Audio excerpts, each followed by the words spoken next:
The rainy season began in early summer, and June had been no exception.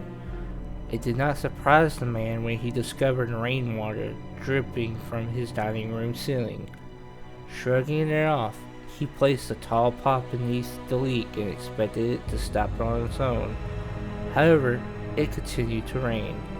Before he knew it, the pot would threaten to overflow. He had to dump the water out first thing in the morning and straight after when he returned home from work.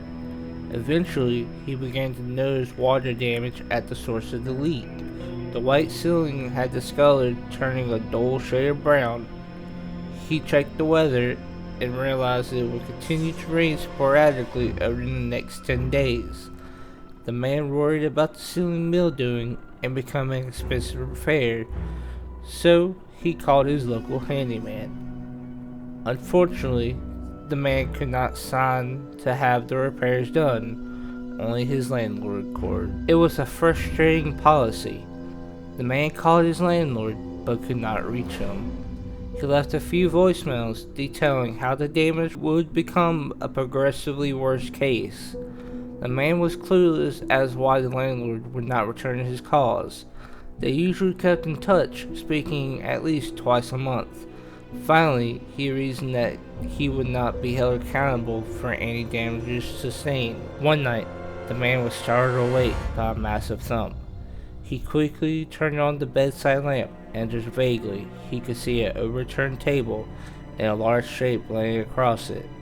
He sprinted out of his apartment and called the police, gagging at the smell.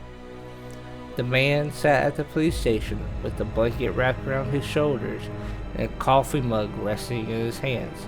He did know one thing.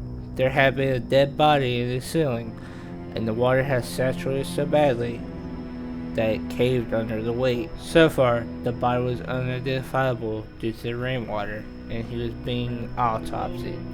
While the man waited, he called his landlord and finally reached him. Panicking as he explained the situation, his landlord was just as alarmed, and the man pleaded for him to come to the station while he made his statement. The man paused as the detective crossed over to him, and he lowered his phone, wondering if the body had been identified.